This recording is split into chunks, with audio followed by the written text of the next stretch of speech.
Hello and welcome. It's a good day to be on the farm.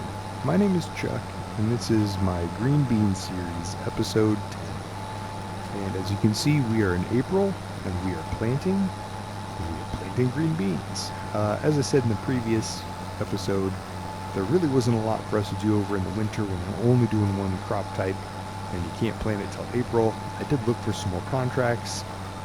Nothing super interesting showed up. There were a couple of things we could have done, but nothing with the cultivator or our own equipment easily. So I ended up just fast forwarding to April and leasing this planter for about $5,000. We can check the leasing costs here in a second.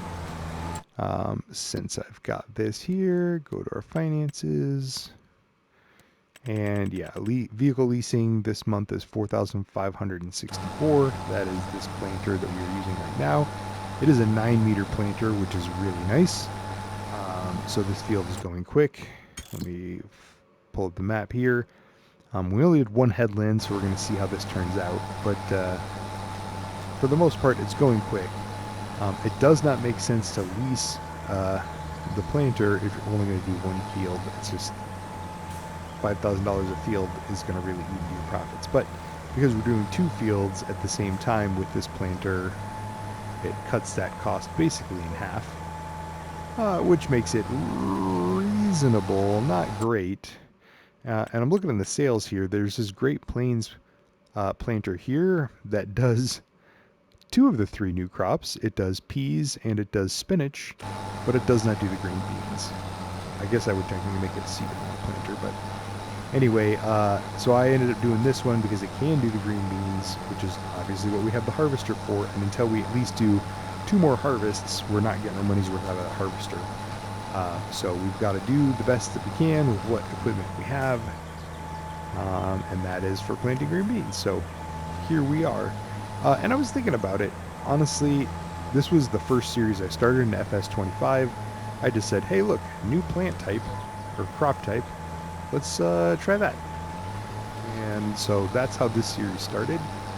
I hadn't done any research yet. I didn't know about this assisted steering for keeping my line straight that I'm doing right now. So when I cultivated these fields and I did all those contracts and all the other things that I've done so far, even when I harvested, I did it all manually by hand because without the guided steering. So again, I've learned a lot since I started this series, but I kind of pigeonholed myself with buying that $500,000 harvester because you can't buy two of those, so you kind of got to stick with whatever that is. Contracts has helped, but I really wish I had done spinach. Number one, because you can harvest it twice. What? Nobody told me that. I hadn't done any research on this game.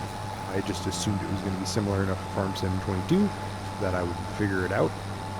So I didn't do a whole lot of research and didn't realize that you could harvest spinach twice. And had I known that, I probably would have gone with the spinach harvester. But as it is, we did green beans. We're going to go to the cannery next. That's all going to work out just fine. Peas, I don't think are very great. I think their yield is pretty low, is what I've read. Or seen on other videos, I guess is probably a better way to put that. So I don't know that I'll do peas for a while. I'm curious about spinach, but obviously not on this playthrough, so, or at least not yet.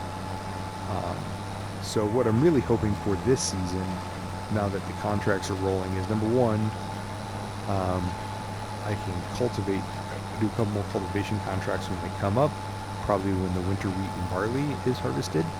But also number two, that will give me an opportunity to maybe do some extra spinach harvesting as a contract, since I already own the equipment, save me the leasing fee, and a lot of times you can harvest more than what's there, so you also get the money for selling those. So we're going to look for some green bean harvesting contracts to get some more mileage out of our harvester, in addition to these two fields right here. So this should have just completed this field. Let me take a look here in a second. And yeah, we pretty much got it. So and that took 75% of the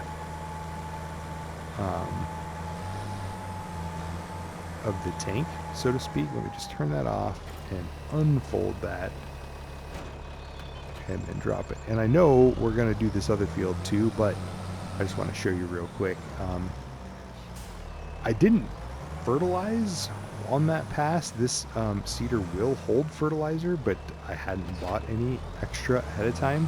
And I can't remember if it was episode 5 or 6, but I bought the supplies for this second year's planting when I was almost out of money so that I'd still have the availability to buy them in the spring if I needed to, which worked out okay because we had 2 pallets of seeds up here, and the fertilizer I have is liquid, not solid fertilizer, because I didn't know that the planter I was going to use would have a solid fertilizer ability. I probably should have bought some, but I just want to kind of show you. So I pulled this little trailer out and I just kind of pull next to it like this, and then I load, and it just loads the bags from the top, so on and so forth. So when I do need to reload, that's what I do, but I didn't have to reload on that last field. I only used 75% of it, so I'm assuming we'll use about 100% of it, 90 to 100% of this load on this other field, but I won't make you watch me do that. Same basic principle. We're going to do green beans on field 7 too, and like I said, I have to do both of these today if I want to get my money's worth out of the lease of this planter. So that is what I'm doing, and that's going to be the most that we're probably going to do in April. We'll let one growth stage happen, and then we'll get out our sprayer and use some of that liquid fertilizer you saw on that trailer as well to, make the most of that. Lastly, I just want to show you in contracts, there are some fertilizing contracts, and I do have the fertilizer sprayer.